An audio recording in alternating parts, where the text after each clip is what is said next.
in general, do you feel like you know the five that you're going to roll out there to start the Alabama game? We're still in the process of sorting through a few things, but certainly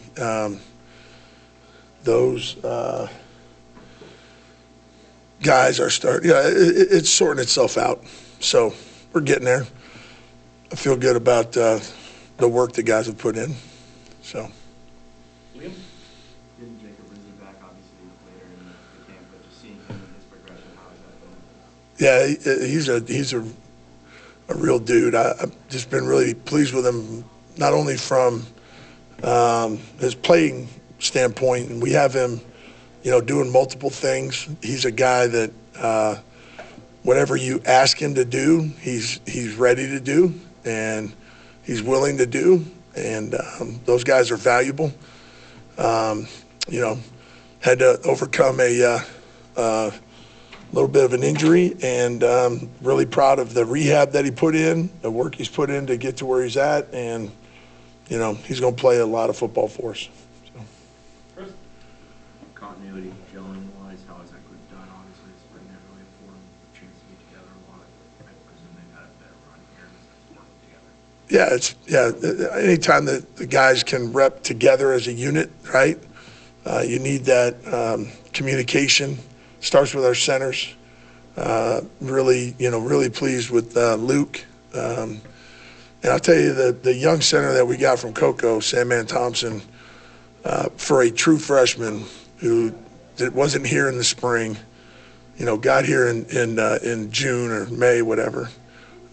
Just really ultra impressed with him too. But it starts with those guys. They're the ones that start the whole communication progression and make sure everybody's on the same page. And then the guys that are working together, we're getting a lot of reps of those guys working in combination with one another. So they're getting a feel for each other, and it's been very positive. Gordon, obviously you're the leader of the group, but has there been another player that you like, maybe one or two players that you can see kind of taking ownership of that room and become like a player-type leader? Yeah, I'm the coach. I get the opportunity to stand in front of those guys every day and work with them and coach them. Luke Pettibone, Adrian Medley, Jacob Rizzi, Andre Otto. Those are guys that I would consider our leaders. Guys that have taken ownership of because it's their unit. It's their unit, man. I just get the opportunity to be in front of the room with them, and I'm very blessed and honored to do that. But they got to lead it.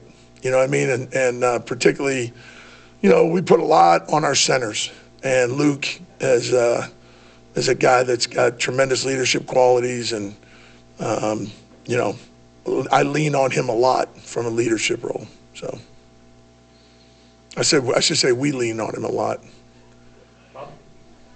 Coach, is your goal, obviously to prepare for Alabama, but is your goal to have, say, a true first team and second team?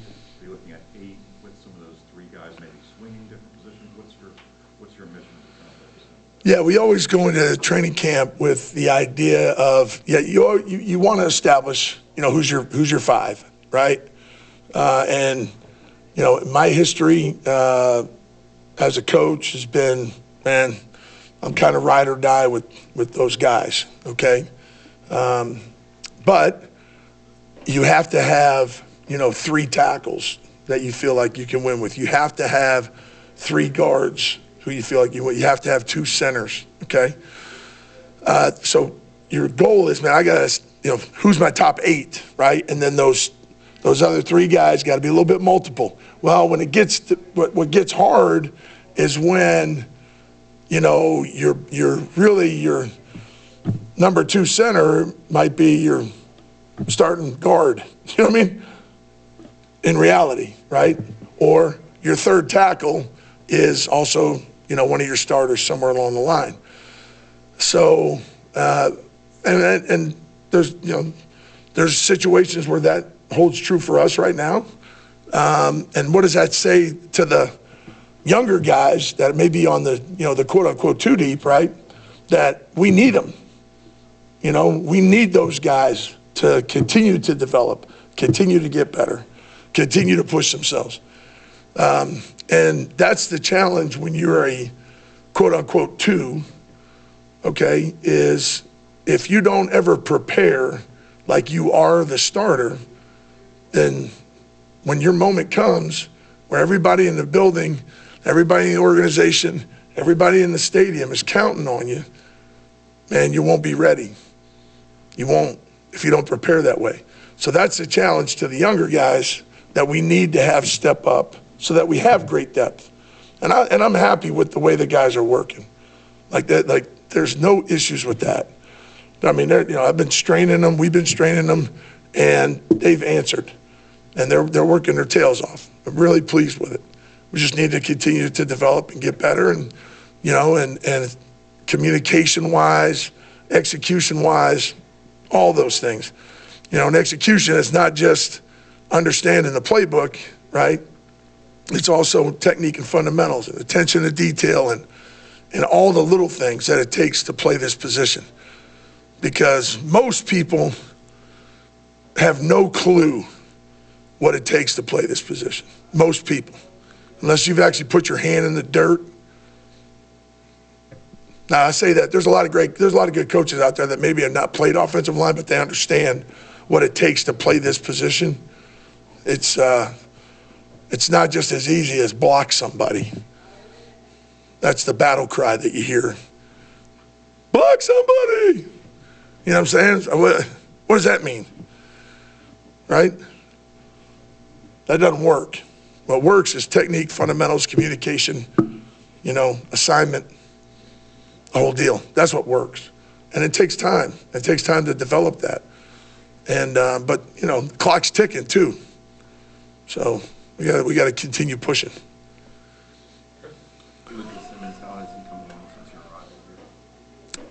Luke is one of those guys that he's taken great steps forward, and it's always the challenge of the next step, right? Is the biggest step, right? It's like the whole thing of going from good to being great, right? If you're just kind of average, it's actually easier to go to good than it is to go from good to elite. That good to elite step, that's the biggest step that guys have to take. And, that's a challenge that a lot of young players have, but Lucas has made great strides. I talked to him coming off the field the other day, and Lucas is his own worst critic. He's his own worst critic. Like, it's really important to him. Okay, but we're talking coming off the field the other day, and I said, hey, you want to feel good about yourself for a minute? Go in and turn on the first few practices of spring practice, and then turn on practices now and see how much better player you are. And he is. He's a much better player. Is he ready yet? Questions still out there on that. And he knows that. But he's got to get ready.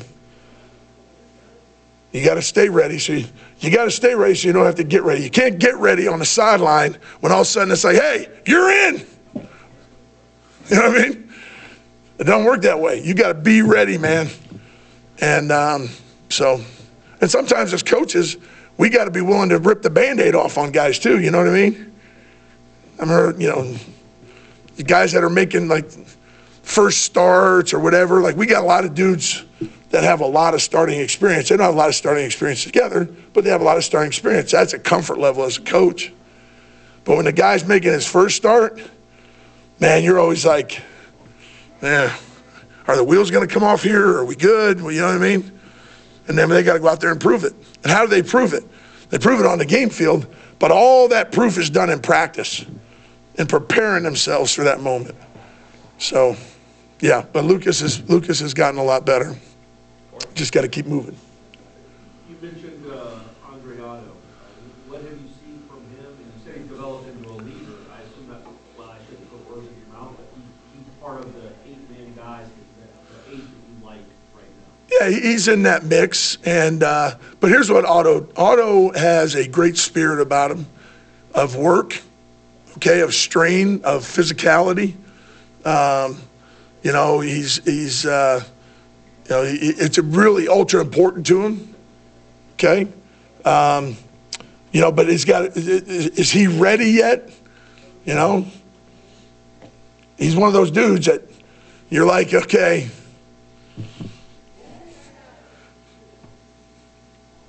I know he's put in the work to be ready, right? And sometimes it's when the lights are on and the stadium's full, that's when you find out, because that's a different deal. It's a different deal when you're out there on game day. And, you know, so, but he certainly has put in tremendous work. He leads through his work ethic, really. You know, and he's got juice. He's got juice to him. He enjoys it. He comes to practice and he enjoys being at practice. That's a great quality. So. When you look across Alabama's defensive line, how do you get these guys to prepare? Like you said, stay ready, stay prepared. How do you challenge them when they face a physical force like that? Well, I mean, they turn the film on. You know, they see what you know, we got a great challenge in front of us. It's awesome. You know, that's why you're at a place like Florida State too.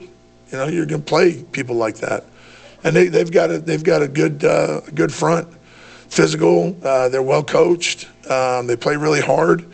You know, they turn the film on. That's all you got to do is turn the film on. You know, you turn on the film. That's the deal, man. If you want to know who you are as a player, see film, right? So you turn the film on, it shows up, you know, and they know the challenge that's in front of them. And, you know, we're excited about it. We're excited to get out there next week and in front of our home stands and their home fans and, you know, show all the work that we put in. So, but they understand, you know, what the challenge is.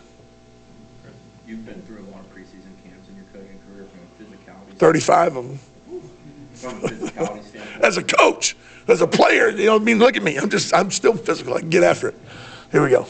Physicality-wise, Yeah. how has this camp been, just from your viewpoint, 17, 18 years old?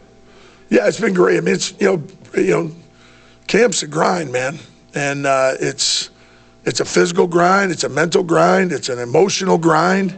You know, it'll test you in every way. You know, and yeah, this has been a great camp so far in terms of the work that we've put in. You know, and we get to work against some really good dudes. You know, like our defensive line, our defense in general, and the stuff that they present you with, very challenging. You know, and so yeah, it's been awesome. Iron sharpens iron. Two more, Court? Obviously, camps are always a grind, and offensive linemen, by definition, are big, tough, physical guys. Can you get a sense after doing this now for 35 years, 2 weeks out of a game, I'm going to have an offensive line that pushes people around and has a mindset that I want, or is it something that you only see once the actual game starts, that you can really know what kind of offensive line it is? No, I think you want to establish an identity, you know, of who you're going to be and what the expectations are, what the standards are. And that's all, I mean, that stuff goes back to, you know, January when we first started, you know, tour of duty and then spring practice and then the summer work and the stuff that, you know, with Coach Storms down in the weight room, and all of that is about establishing your identity of who you're going to be. And then you got to put the pads on, you got to go out there on the field and you got to move people. And like I said, we get an opportunity every day to go against, you know, some really, really good defensive linemen. And, you know, we've won our share, they've won their share, which is a good thing, you know, because you learn off of the losses and you try to build off of the wins that you have in practice. I think that we're starting to establish an identity of who we are and what we want to be, which is to be physical up front. I think I said that from the beginning, that we want to be a hard-nosed, you know, physical offensive line that can come off the ball and strike people. And, you know, we're starting to establish that. And obviously, it's all that stuff is great. And then you got to do it on when the lights are on and when the stadium's full and when the crowd is screaming. You got to go out there and execute and perform at the level that you're capable of. And that's, you know, that's what's exciting about coaching and playing this game. You know, you get to do all that work in practice for very few opportunities during the season. And, you know, so we're excited about the first one for sure. We'll find out a lot about ourselves, but we know a lot about ourselves already, but we'll find out when it's different colored jersey across from you. Aslan, last one. Coach, can you kind of give us an idea of how much difference there is between 5 guys who have played 2,000 snaps side by side with each other versus 5 guys that just played 2,000 snaps elsewhere and not together? Well, the big thing, if you had 5 guys across the board that have played that many, which I've, had opportunities where I've had some returning starters, and those guys, they just know each other so well, not just, not like they know each other, hanging out. They know each other on the field. They know how they fit on blocks. They know how they, how they work in their sets together, okay? Because a lot of times, you get in those third down situations where there's a lot of games and that sort of stuff. Guys, they just know each other in that regard. So, so if they're all playing together, obviously, man, you're feeling pretty good about where you're at. When you have that, if you had 5 guys coming back that had 10,000 snaps amongst them, you'd feel really good. We got 5 guys coming back who have a ton of snaps, right? Just not together. So what you lean on now is you lean on those guys being veteran dudes who the learning curve is a lot less. It's not as sharp because of their experiences. You know what I'm saying? All of these guys, I was talking to Luke, I think yesterday, and I was like, hey, how many years have you been a starting center in the ACC? He said, 3 years. And I was like, all right, dude, that's awesome, right? Because he's got all that experience. He knows the league. He knows the players he's going to play against, all that stuff. But now he's playing with 2 new guards and 2 new tackles, right? Well, it takes a little bit of time, but the learning curve, because those guys are all veteran dudes, is a lot less than if you're trying to get, guys ready who haven't been in the fire. They just haven't been in the fire together. And now we'll find out, how that's all gone. I'm excited about it, but we still got a lot of work to do between now and then to really be ready to roll. Thanks, Coach. All right, thanks, guys.